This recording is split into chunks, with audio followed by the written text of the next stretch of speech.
Shakespeare, Tupac, Maya Angelou. Just three of many legendary writers to bless our eyes and ears with art that will be forever timeless. All have done something to contribute to society, and all have nothing in common with today's topic of discussion. Real name Isis Gasson, Miss Spice is a 20-something-year-old rapper, and I do use the term rapper loosely, who hails from the birthplace of hip-hop, the Bronx, New York. She first burst onto the scene with her viral 1 minute and 51-second song titled Munch, where she proudly proclaims that you and I are feeling her, when in actuality, I was just thinking, the sun will come out tomorrow, so you gotta hang on till tomorrow. Seriously, if you don't believe in the concept of reincarnation, then I don't know what other proof you need. I mean, how else can you explain Lil Orphan Annie returning as a Dominican from the same place as Fat Joe and KRS-One? That's the thing though, she's from the same place as a lot of rap legends, but she doesn't display the storytelling skills of Slick Rick or the insane wordplay of the late great Big Pun. Matter of fact, I did my research, and the Bronx rapper I think she most resembles is Peter Gunz of Uptown fame. See, Peter Gunz became infamous during his second wind of fame when he began appearing on VH1's Love and Hip Hop show. It was there that we learned he wasn't a faithful man. See, Peter, like many light-skinned men, was a certified lover boy. It was hard for him to remain faithful to his then wife Amina Butterfly, so he gained a bit of a reputation of being a rolling stone. Now, you might be wondering, why do you know all of this? Well, it's because I used to date a crazy Dominican woman from Brooklyn who used to love to watch Love and Hip Hop, meaning I had to watch it too. Now, what does this all have to do with Ice Spice? Well, Peter Gunz is a munch, and Ice Spice loves to rap about how she indulges in munches. Matter of fact, if there wasn't an age gap here, these two artists might have munched on one another if they were both in their 20s around the same time. Because need I remind you, these two are both freaky, and the definition of a munch, at least according to UrbanDictionary.com, is someone whose only use is eating without getting anything in return. You know, jokes aside, I am genuinely curious who's munching on Ice Spice, because that is a person who's living life on the edge. I mean, seriously, this woman's cooter cat is an Avenger level threat, and that's not me being facetious either. Let's not forget, she said on her own song, No Clarity, "We both from the Bronx, so I know that you dirty. You know, judging by that previous statement, it's safe to assume that that group from the Middle East wouldn't be the only ISIS to terrorize Americans, because by Ms. Gasson's own admission, she likes to fornicate off the perky, and her meowth is dirty. And this wouldn't be the last piece of evidence that she's given us either. Since Ice Spice's rise to prominence 2 years ago, she's made a valiant effort to showcase to the world her fecal fetish. Now, if you don't know what that is, all you need to know is that fecal is poop, and fetish has multiple definitions, but in this case, we're going with the one that involves having an irrational reverence or an obsessive devotion towards something. I'm basically saying Ice Spice is obsessed with bowel movement bars. There's more than enough evidence to suggest so. With songs like Deli, where she proudly professes she's her man's poopy, this has become a topic of discussion in the hip-hop space. And because of it, many rap fans have wondered what a full album would sound like leading up to the release of her debut project Y2K. Is there an actual early 2000s theme to this album? Is there any depth to her music? Like, who is Ice Spice? And would there be any more poop bars on this project? Well, ladies and gentlemen, I'm here to answer all those questions and more in my review. But before we get into it, I wanted to take a moment to remind the world of how much of an asshole I am by listing every bowel movement bar in Y2K. So I listened to Y2K 5 times fully back to back, and here are my top 5 fecal matter lyrics from Isis that terrorized my ears in no particular order. In track 1, titled Fat Butt, she says, "Packs smelling like trash cans, beat it from the back, and he eat it up like Pac-Man." First and foremost, as somebody who's a big gamer, I don't understand why you're disrespecting legends like Pac-Man. I just stop. He's innocent. Second, this bar is terrible because I get the first part. You're packed, the weed that you smoke, it's loud, it's very obnoxious, it's stinky. But what the problem is what follows after that bar. The stinky weed is normal. It's what you say afterwards when you say, beat it from the back and eat it up like Pac-Man. So basically what you're essentially saying is you like to deal with sexual partners who smoke very stinky weed and then they proceed to eat your ass. So basically you just told the world that your butthole smells like the worst of the worst.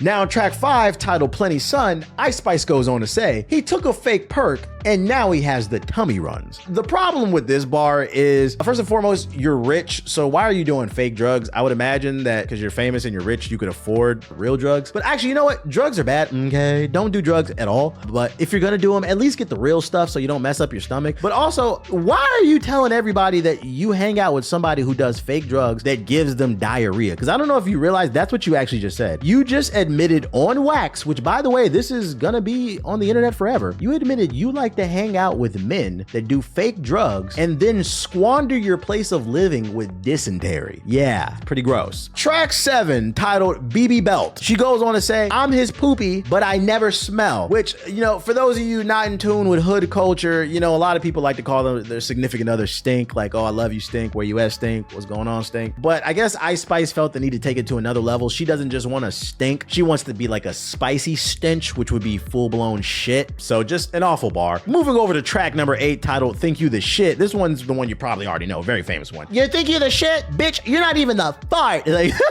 which, by the way, from the last time I checked, I believe that's a diss towards Lotto. If that's the best diss that you've had, you might want to stay out of rap battles, bro. Calling your op a fart is crazy. And then last but certainly not least, on track number 9, titled Gimme the Light, she goes on to say, he called me baby, I'm his poopy, like I need a diaper. Just, I don't understand why you couldn't just drop a bar where you'd be like, I'm his baby. Like, I don't understand why you had to proceed to say that you're his poopy and you need a diaper or something. Listen, also, you know, the biggest problem with this song is not even the poop bar. Also, this track is called Gimme the Light because it samples Sean Paul's Gimme the Light classic record. I'm just gonna go ahead and, you know, get it out there. Sean Paul, shame on you for clearing this sample. I don't know if you're down bad for cash or something like that. If you are, I need everybody to get out there and stream Sean Paul's music on Apple and Spotify, so he does not have to clear samples for any more terrible rappers to pay his bills, because this just squanders on your legacy. We gotta protect the IP, man. We gotta protect it. But for that concludes every poop bar that I caught on her album. Now, some of you might be wondering, am I just memeing it up for this video? And the answer to that is I'm not. I'm here to actually share my opinion on Y2K. And just like every other album review I've done on this channel, we're gonna kick things off by breaking down the album cover. Album covers are important as they are an extension of the music itself. They often set the tone and the expectation for the listener, especially in the day and age where we had to actually go to record stores and purchase albums. A solid album cover was the original YouTube thumbnail. It was the difference between a viewer stopping their scroll or them just moving on. The first thing that stood out to me about Ice's cover is the fact her team managed to book legendary photographer David LaChapelle. He's like the French version of Dave Chappelle or something. I don't know. Look it up. Google it. What I do know is from one quick Google search, he's worked with the likes of legends like Britney Spears, Eminem, Naomi Campbell, and more. So with a talented eye behind the lens, one would think we'd get a classic debut album cover like Biggie's Ready to Die, 50's Get Rich or Die Trying, or Nas's Illmatic. But no, instead, we got shorty standing next to a trash can with the title of the album being on the trash can. Whoever is her marketing team needs to be fired. You practically gave social media a stand-up comedy routine on a golden platter for free. This album cover is a sad attempt at her screaming to the world, hey, look at me, I'm from New York. But what I don't understand about it is, why not just go to your old Bronx neighborhood and shoot some authentic shots on the street instead of creating this cheap replica set of the Bronx? And I thought about it just a little bit more before I finally came to the brilliant conclusion that this album is actually a subliminal shot at her longtime rival and top op, Lotto. See, those two have been sneak dissing each other over the past year, with it all coming to a boiling point when Lotto actually pulled up to Ice Spice's old hood in the Bronx to shoot a music video. So I think it's safe to assume the real reason they recreated the Bronx on some Hollywood set for her album cover is because Ice Spice knew that if she ran into any of her ops while she was on the block shooting a cover, World War III would break out. So what happened is Ice Spice made the conscious decision to protect civilians not involved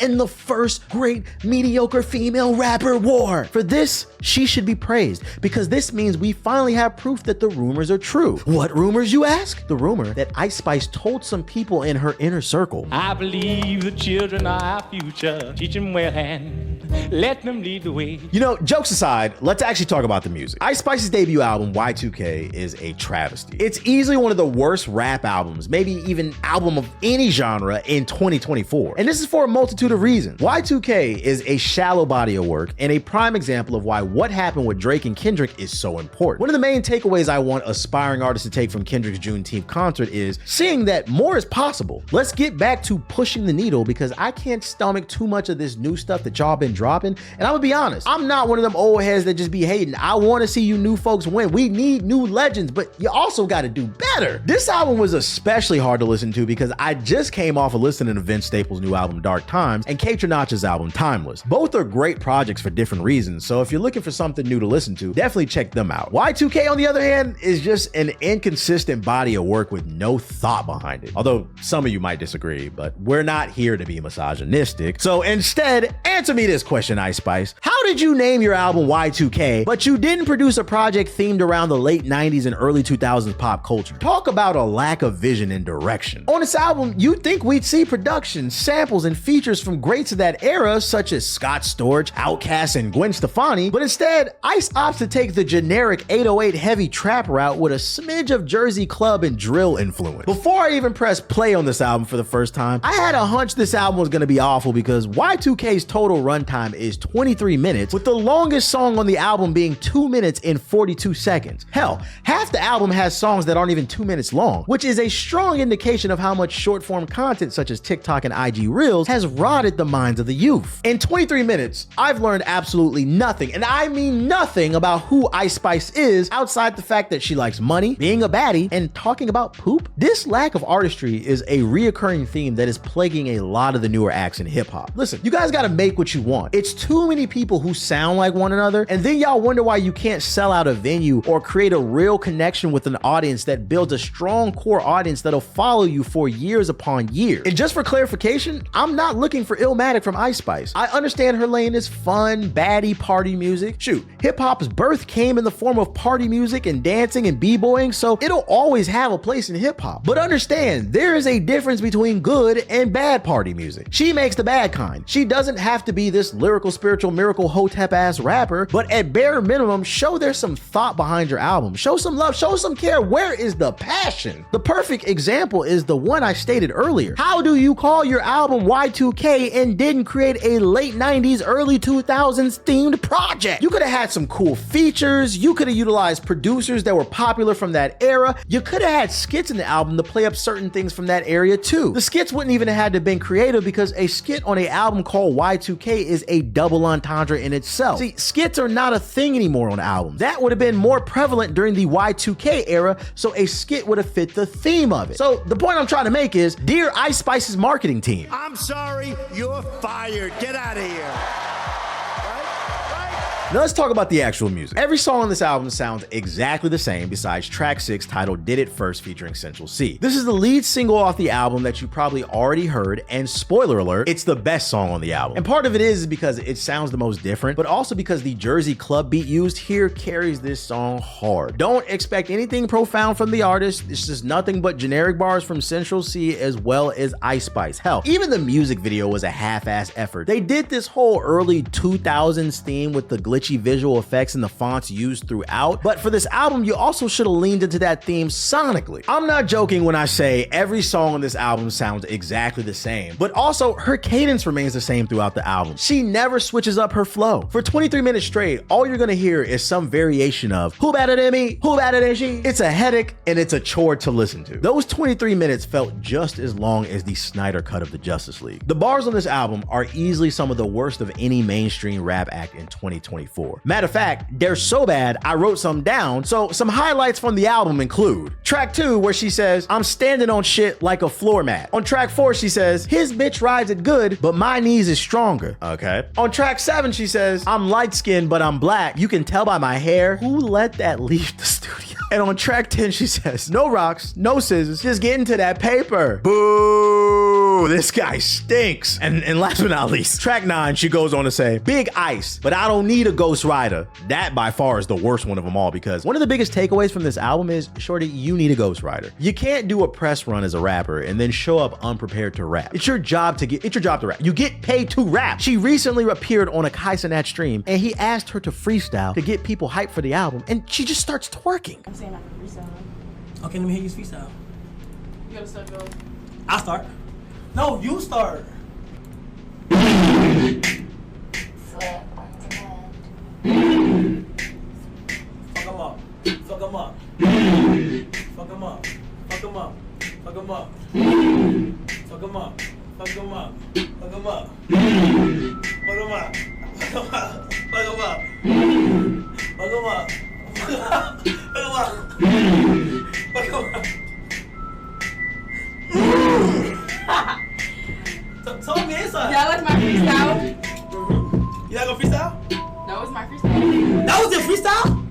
Sadly, this album just showcases how important artist development is and also education. I'm not trying to be mean when I say this, but one of my biggest takeaways from Y2K is that Ice Spice has a very limited vocabulary. The average reading level in the United States right now is 8th grade, which is sad, by the way. So please, if you have children and your nieces and your nephews, encourage them to be smart, because being smart is cool. And this album proves that whole 8th grade reading level thing. I know it sucks to suck, but I think it's important to be honest for the integrity of the art form. It's all about perspective, because the good news is that when your music is this bad, it's nowhere to go but up if you just put a little bit of effort for it. So I'm not gonna write off Ice Spice just yet. I believe in second chances. Hopefully on this next project we can see some development. Otherwise, I'm gonna say she's out of here. Then again, I'm old. I could be wrong. I mean, never underestimate the power of pretty privilege. That can carry a lot of weight, especially with a younger, more impressionable audience that doesn't really seem to care about albums as much, and they're more into like the celebrity and the social media and just kind of the whole lifestyle of that person. But if I had to take an educated guess, I'd say Ice Spice is not gonna last. Now,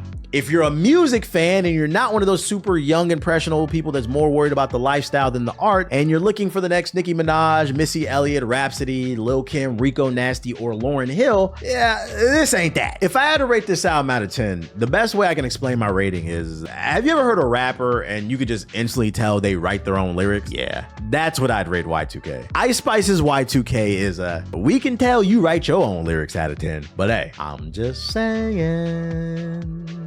I'm also just saying this was a rough video to produce. I listened to this album 5 times all the way through back to back because I like to give things a fair shake, but it wasn't enough meat on the bone here for me to care that much about Y2K, so I decided to just do this one now. I think this album speaks volumes to a point I made earlier in this video about the importance of the Drake versus Kendrick battle. Rap's been really boring, at least for me lately. There hasn't been any movement since Pop Smoke's passing, and too many people sound like one another, so that battle was a breath of fresh air. It took hip-hop back to its essence and hopefully showed younger artists the importance of artistry. I did a whole video breaking down Kendrick and Drake's beef, and trust and believe, I got the jokes off. It's actually my most popular video on this channel to date, with it being on pace to hit 1 million views at some point. So thank you to everyone who watched, liked, commented, and shared that video. And if you haven't, do me a favor and click the card on the screen and check out my video explaining how Kendrick proved Drake is not like us.